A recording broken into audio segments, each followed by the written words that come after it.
Oh, come on. I mean, like, it's, I have one cardinal rule, which is I never open, like, day 2 an event in Vegas, but, I mean, I know the weather's not the greatest, but...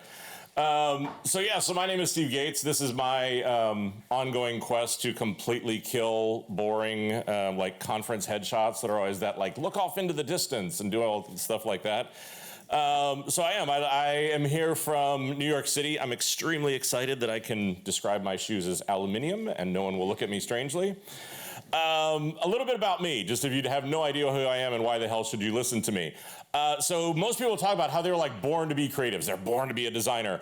In my case, that was literally true. It also helps to start with photos of you as a small doe-eyed child. This is me at 2 years old, standing on the 700-pound cast iron letterpress that used to sit in my parents' basement.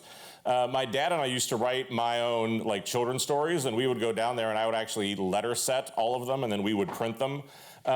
It was great, like children handling lead. It basically made me, I basically was a hipster by the time I was in kindergarten.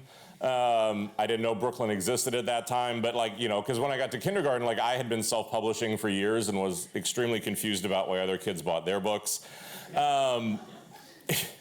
Like followed in my father's footsteps, went into advertising to do that, worked for McCann Erickson and their network for quite a while. They actually moved me to Dallas, which was a bit of an interesting culture shock to go to Texas.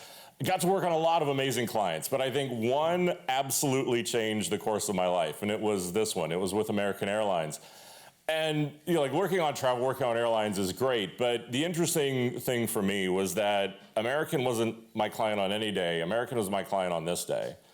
And that it was a brand that I had to work on September 12th and try to figure out how do you keep a brand that was already on the edge of bankruptcy out of bankruptcy? How do you keep a company together in what was an unprecedented moment in human history to figure out your product can't be your product anymore. You can't be in the big metal tube flying through the sky business anymore. What the hell do you do?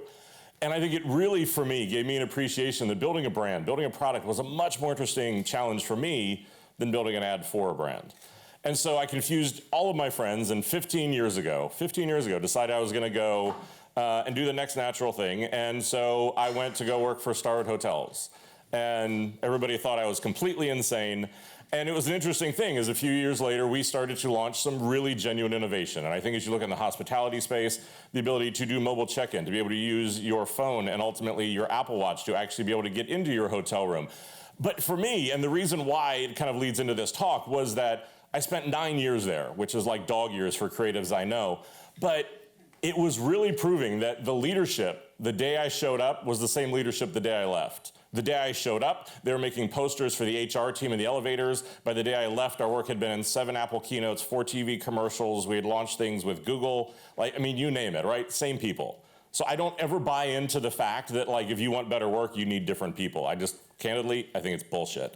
So then I did the next natural thing, which was, hey, after you spent 9 years at a hotel company, why don't you go become the first head of design in the 210-year history of Citibank? Because apparently I'm a masochist. And spent 3 years building the team up from there, building multiple different global studios, doing a lot of different things like that. Along the way, though, I also started to know this really interesting thing, which was whenever I talked about leadership, when I talked about creativity, when I talked about empowering creativity, it's amazing how what I started to notice was how many people were struggling with that.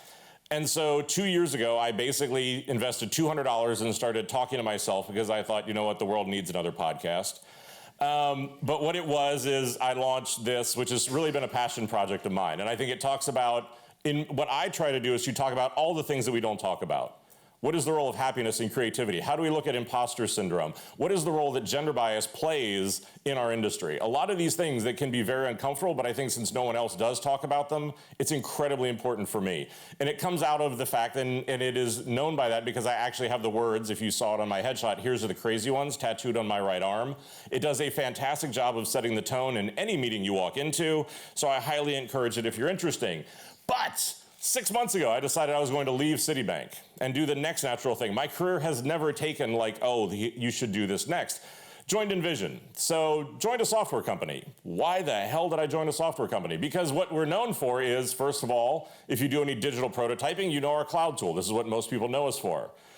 Working on launching, we'll shortly be launching Studio, which is how do we fundamentally look at a new design surface for doing digital prototyping, where we can actually combine design, animation, prototyping, feedback all in one tool. And other things. We've seen an evolution in the industry. Design systems are now a massive part of what it is we do. Pixel perfect comps have been dead for a really long time. We now design dynamic design systems. As this comes in, how do you actually get tools that help you build this and balance creativity with the demands of building products? But so my title sounds dangerously like something out of an episode of Silicon Valley. I think that we spent, it's okay to laugh, I know, I spent a month coming up with it. Like there was this big debate about what was the word. So head of design transformation, the hell does that mean? So we basically get to work with 80% of the Fortune 100 brands that are in the world. You know, you look at what's up there, probably whatever your favorite brand is probably there. And it's an interesting time because, you know, what does design transformation mean? Why the hell does my team even exist? What is this job? And I've said for some time that I passionately believe that we're in a time where everyone in this room has the ability to affect business in ways that we have not seen since the Industrial Revolution. The fact that there are heads of design, there's heads of designs at financial institutions, this is not just simply what is being done by the design native companies, right? The companies everyone fetishizes, the Ubers, the Googles, the Netflix, the Airbnbs, those companies. They have now affected all the other companies who have said, look, design has value. The problem is that most of those companies have not a clue what the hell that means, and as designers, we need to evolve to figure out how do we take on that challenge. So this is the thing, right? This is our work. This is what we love to do. What is holding back most teams, and the reason why I took this job and the reason why I founded this group, is because what is holding back those teams is not the ability to do better looking work, to do it faster, to use different tools. What is holding us back is all of this. It's all the bullshit that surrounds all of our work. Because it is now needing to answer for more from business side, to understand politics and strategy, for how do you position the value of a design team so that it actually really has an impact? How do you take on other things? Like how do you balance the certainty of data with the possibility of creativity so that your group doesn't go data blind and that your company doesn't take the easy route of just simply saying, oh, well, the data said. All of this is a challenge. We need to include more teams. Design got a lot more difficult. So this is why my team exists, is to be able to help really any company in the world figure out how do you get that seat at the table? How do you stop the make it pretty syndrome? How do you stop being just simply a commodity? And I think that's what I want to talk about a bit today, is how do we empower creative teams? I've only got 30 minutes. I could talk about this for days. So trust me, this is the highlights of the highlights. But these are some of the things that I think are the most impactful for us to know about. And look, whenever you look at transformation, if you want to change a company, because I've done it at 2 companies leading design, and again, work with a lot of companies right now, you need to look at 3 different things. The first is the tools you use. I have a bit of an opinion on that because of where I work. You need to look at the space you occupy. So often the physical space, how do you actually use that? Makes a huge difference. But the last one that we're going to focus on today is the norms you establish. Meaning, what are the standards that you set? What are the things that you all agree to in the way that you work and the way that you really want your creative work to come to life? So we're going to break this down into 2 different parts. We're going to talk about value, and then we're going to talk about creativity. Where we're going to start is with value, because whenever I work with a lot of creative teams, whenever I come in and talk to them, the very premise of their team often is wrong. And if you get that wrong, everything that follows struggles to find funding, it struggles to find respect, and there's a lot of different reasons why. But we'll make this a really simple equation, because what it really starts with is what is the relationship of the design team to the company? How is it viewed? How is your work viewed? If you're going to go out and say, how would you describe my team? What would it be? There are 4 simple different relationships here. The first one is design as an external resource. Think of this as the ad agency model. This is where, again, the team is there, but they are external to the company. There are pros and cons to that. Part of the organization. Most of the time whenever I've come in and started to take over design teams, this was what it was. When I took it over at Starwood, design was part of the company. It was not central to it, it was not critical to it, but it was just simply one of the other groups. You can then move to where it is as core to the organization. This is where the organization can start to understand what is the value of creativity, what is the value of empathy, what is the value of doing consumer-centric research, a lot of the things like that. And ultimately what you have is when it is integral to the organization. This is what we will see most times whenever you get design native companies, ones who grew up with this. This is, again, what everyone is trying to get to, but many are struggling to get to. So we have these 4 basic types. Why does this matter? Why is this important? Why do you need to understand this? The reason why this becomes so important is because the 2 on the left are often viewed as service providers. They're viewed as the ones where, again, they often fall into the make it pretty category and a number of other problems that we're going to talk about. The 2 on the right are the ones that are viewed as strategic partners. These are the ones that are funded, they are grown, they are invested in, they are respected, they are empowered. Because that's really the thing with this, is that at the end of the day, the 2 on the left are often viewed as a commodity. They are overlooked, they are underfunded, they are laid off. They are often a victim to the fact that external thinking is better. This is where we'll look at consulting dependencies, we look at agencies need to be brought in for fresh thinking. Again, there are pros and cons to each, but it is about how do we strategically reposition the teams to be in much more of this sort of asset category. But the other thing that I think is a really important distinction when we talk about the value of a team is from the simple way that you look at what is the product of your team. What is it that you put out there? And for me, there is a difference between design and creativity. And I know most people tell me, like, look, Steve, it's the same thing. Au contraire. I would argue that while they are interconnected, they are absolutely separate. And understanding the difference is incredibly important. The reason why is because creativity ultimately is about how do you solve a problem. Everyone is creative. I did work and spent multiple days with Fisher-Price recently. Whenever you go in and you watch the children that come into their play labs, you'll see boys walking around in boas and heels. You see them being superheroes, everything in between. What happens is our job, our society, so many other things strip that away from us when they say that's not a real job. Everyone is creative. Design is then the visual expression of that solution. The reason why this is very important is that for most companies, everyone in a company will value creativity. They value problem solving because it's accessible to them. Design, however, is really understood by very, very few companies. Because for them, this is the make it pretty. This is the visual expression piece of it. So as you look at, again, how do you position your team right from the beginning?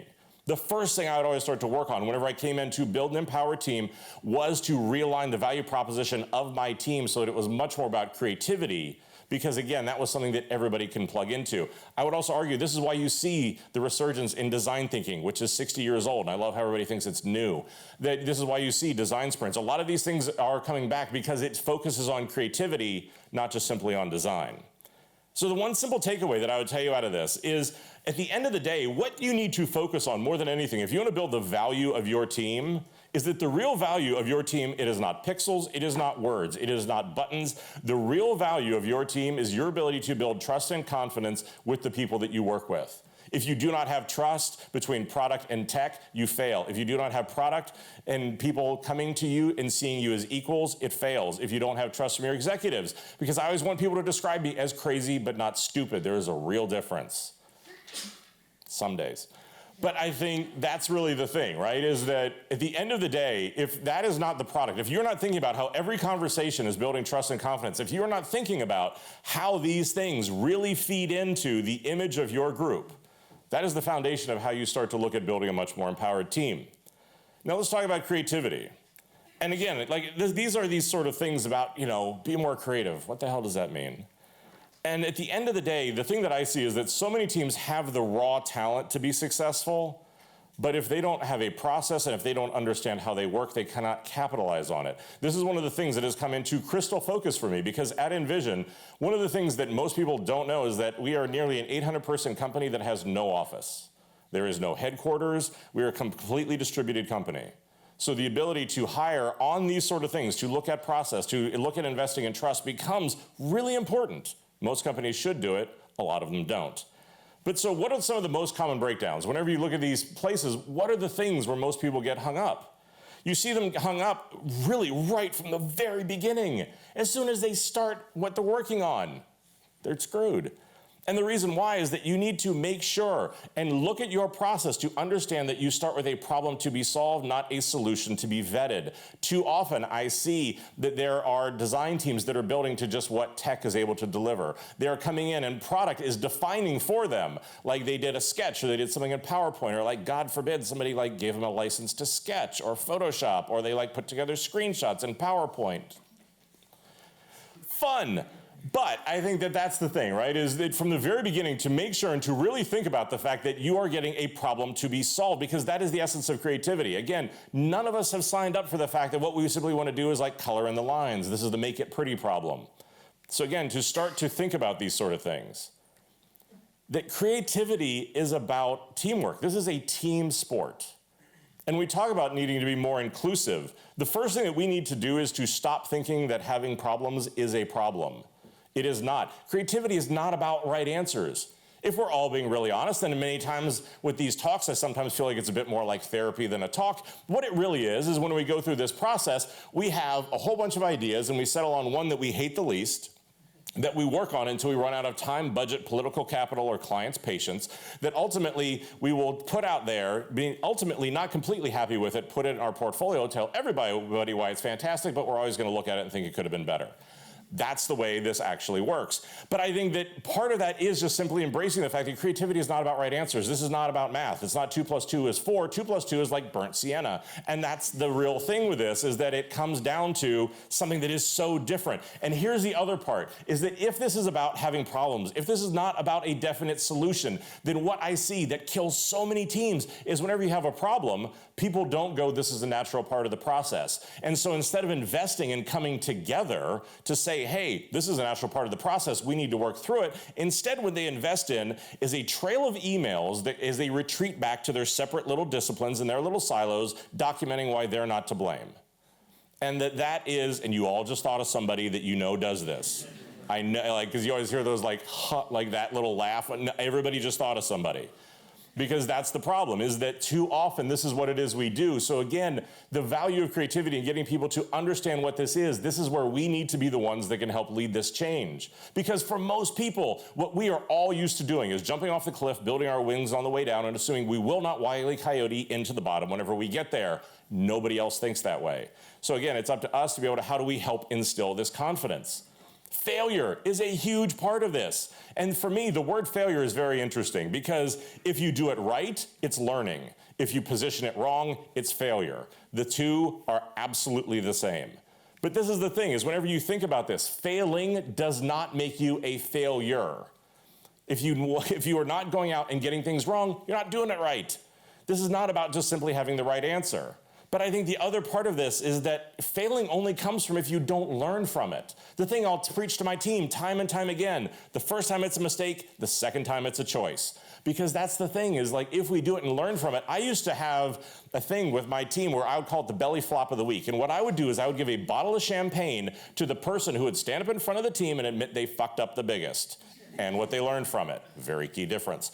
But it was because culturally, I wanted to make it okay for us to admit that we didn't get things right. We don't have to be perfect. It's a lie. This is where social media is screwing us over. Everybody wants to go on like Dribbble and Pinterest, and it's all so great and pretty and wonderful. And I looked on Dribbble the other day, and I loved that the #1 design had like 6 typos, no client, 0 budget. And it's like, but it was pretty.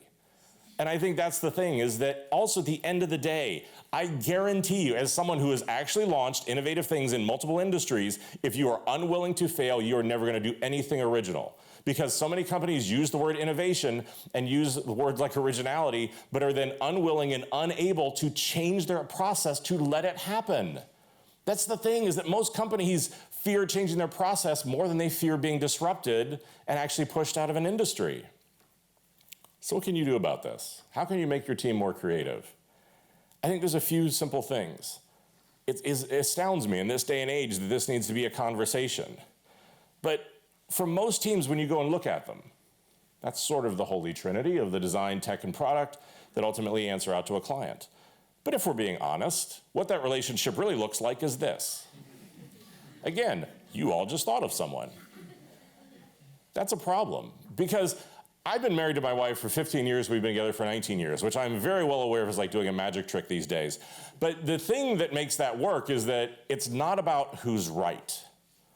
Because if someone's right, somebody else is wrong. And that this relationship is so highly dysfunctional because this is about who has control, who's right, right? Like who, and the reality is that one of the things that so many teams need to do is you need to recalibrate your source of truth. Because again, as we come back to talk about design and creativity, the source of truth here has to be the people you're designing for. I cannot wrap my head around why in this day and age that even needs to be a statement. Like, hey, If you're gonna like maybe go talk to the people you design for, radical idea. But like when I went to Citi, that was one of the big things that we did was I just said, look, every single Thursday we're gonna test what we work on. At first, it was me going down to the cafeteria and getting super guerrilla about it and putting people in a room and sticking an iPhone in their face. But it wasn't about what did tech believe or product believe or I believe. It was about what did the consumer believe. And so again, the ability to return to things like that. And I think a lot of it is also we need to rethink prototyping. I come from a company that this is what we were founded on. It is looking at the fact that there should be 4 different types of prototyping, not 1. That you should actually start with concept testing, which is, again, how do you go through and actually look at what are the boundaries of the idea? How far do you push it too far? How far do you think about this stuff? Then you can move into rapid prototyping. And this is more of like, okay, now I understand kind of the shape of the planet. How do I start to test out that hypothesis? Working this up then into live prototyping as we start to get into functionality, we start to get into low-res screen designs, ultimately end up in alpha testing, which is, again, what do we do before it rolls out the door? Most companies only do the last one. The problem with that is then at that point we have once again invested too much time, political capital, and everything else for us to admit that anything was wrong. So again, this is not, and I'm not that like move fast and break things, because like if you have that up in your studio, please go rip it down. Because the thing is that that poster that came from Facebook is bullshit, because 3 weeks later there's a poster that went up on top of it that said slow down and fix your shit. So true story. And I think that that is, again, this idea of just sort of like, you know, do whatever is not what we need to do. But again, how do we be able to go through and do these experiments in smaller increments? Another big thing, make some rules. How do you actually, does your team take the time to actually define how do you work and how do you create? Do you really understand things? Like, how do you focus on idea generation, not idea judgment? Because that's a fascinating thing. You watch most brainstorms, you're like, wow, that was really great. The other one, I want that 2 hours of my life back, everything else in between. Because there are just some of these things, like whenever you do a brainstorm, do you actually declare, when do you leave the titles of everybody at the door? When is everybody equal? And everybody's opinion is equal whenever you come in there. This is not waiting for the person with the biggest title who will probably talk last and then everyone else rationalizes why they agree with them. About, again, how are you deliberate in when does structure matter and when does it not? You need to be deliberate and defined about these things to be the most effective. Again, like, do you actually have rules to govern when you do brainstorms? Do you actually know, again, what is that norm that has been established that everybody agrees to? I'll give you the 7 that I've developed over the years. Please feel free to steal them. There are a bunch of different things. One is deferred judgment. There's plenty of time for reality to come into this. Brainstorms are about how do you push the ideation out there to do great things. Because at the end of the day, this is why I see 2 different companies, same industry, launch the same thing at the same time. Because again, they got so judgmental, they went for the easy insight. They didn't do things like encouraging wild ideas. Because that's the problem, is that so often people take the obvious insight. They take the average answer. I can tell you the average user is bullshit. Because if you want an average insight and to do average work, go talk to the average user. You want to actually find some good insights, talk to the amateur and talk to the professional. The amateur will show you with completely clear eyes how do they really use your experience. The professional is going to show you the workarounds and they're going to give you much more interesting insights. Trust me when I tell you, I worked on like automotive accounts for years. There are still gas stations in New York City and Texas I am not invited back to because I used to hang out there and talk to people who would drive up in the car that I was trying to advertise. Trust me, when you're 6'4" and it's the middle of the night and you walk up to have a conversation with somebody at a gas station, people either love to talk about their cars or call the cops with not much in the middle. But encourage wild ideas. Build on the ideas of others. It is a brainstorm. If you watch most people in a brainstorm, what they do is they don't listen for the silence so they can build on what somebody else said. What they do is listen for the silence so they can say what their idea was. Again, even if the person before you said the dumbest thing you've ever heard in your life, there is value to it. So again, look at how do you build on the ideas of others. Simple, stay on topic. Brainstorms are fantastic. They can be wildly creative. But whenever you do that, the problem is that sometimes you can drift a little bit and get to the end of it where you have a fantastic idea that does not begin to solve the problem that you actually were there for. To have, and this is a big one, you need like a police officer, a cop, a mediator, something like that, one conversation at a time. Because again, I can't build on the ideas of people that I don't hear. So again, if you have 2 different conversations going on, stop everybody, finish each conversation, then move forward as a group. But be visual. Like the worst part of design thinking, the worst part of design sprints is the name. It has design in it. Everybody's like, oh, that's what design does, or I have to draw, or be Michelangelo. No, you don't. Like anybody can sketch. Like, that's the same thing. It's like, it's so simple. And the last one is go for quantity, because the other thing is I've spent a lot of time in my career studying the psychology of creativity. And when you study the psychology of creativity, what you come to really understand is the fact that for a lot of people, whenever we have a problem we need to solve, it creates this little tension in our brain. And the first time we find any idea that actually solves what that tension is, we go, whew, we feel so much better. But the problem is also is that our brain basically gives up. So instead of creating a second distinct idea, we kind of go like 1A, 1B, we just sort of like push the idea around.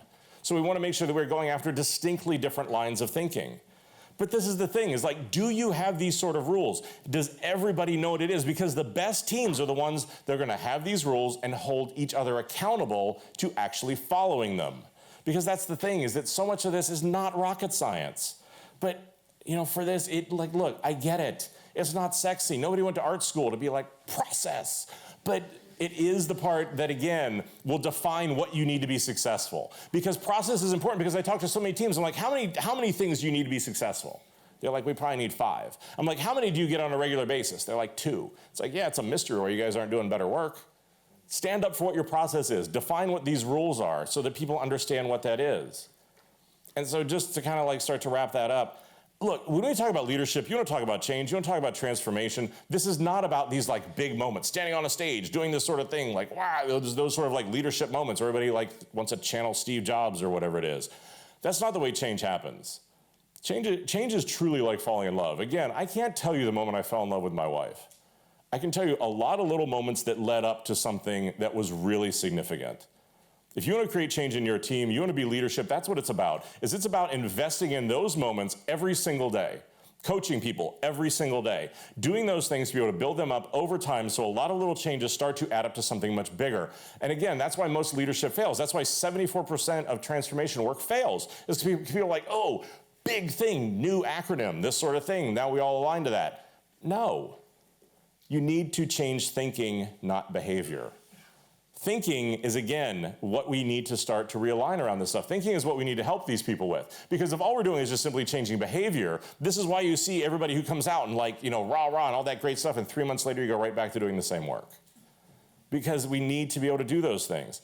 And the reality is also, look, nothing I said here, like you guys like, wow, I've never heard that before. You know all of this.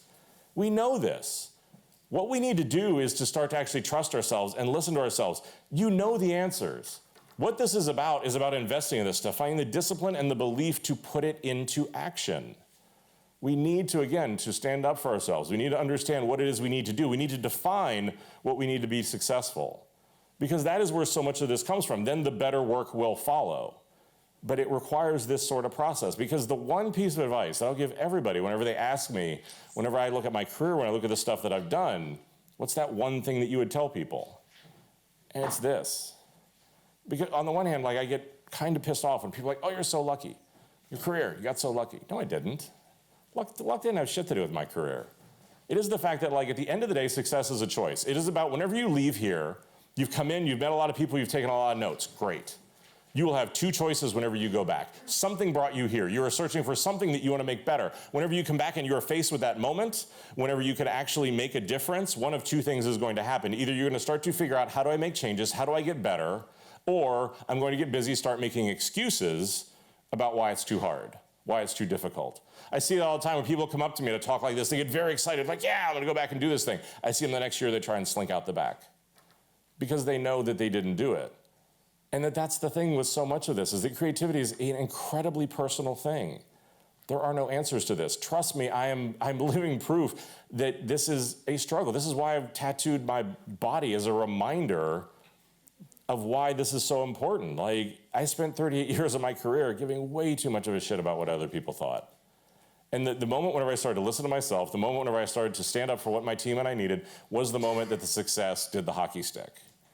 And again, I think that that's what it is that whenever you think about it, this is not about big moments. It's about what are the little things that you're going to do every day? How are you going to invest in these sort of things to be able to make that difference?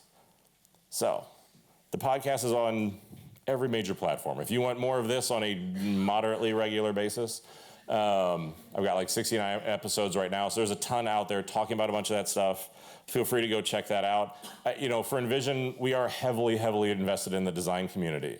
I think that whenever you look at it, Design Better has some of the absolute best books on design ops, on design thinking, on a lot of these sort of things that are going on there. The blog has constantly really fantastic content. The Design Genome Project is a look into and a real look into how do some of the best companies in the world actually work. Because the other thing that we do that we need to stop is that right now we fetishize the beginning and the end of our process. We love the 2 guys in the garage and we love the big launch and we don't want to talk about the 90% in the middle. That is a big part of what it is we're trying to do. So if you want to look at what their design to engineer ratio is, if you want to look at what their org chart is, if you want to look at what their approach is, you can do a lot of those sort of things there. And so, I'm here to help. My team is here to help. That is my email address. You can feel free to reach out with me anytime. I'm happy to set up time to talk to people, to be able to coach on what those individual things you're working for. I'll be here all day. I'm doing like a panel, I'm doing a workshop. If I can make it through today without face planting, it's going to be a miracle. But jet lag, it's fun. That's my name. My name's Steve Gates, and that's my time.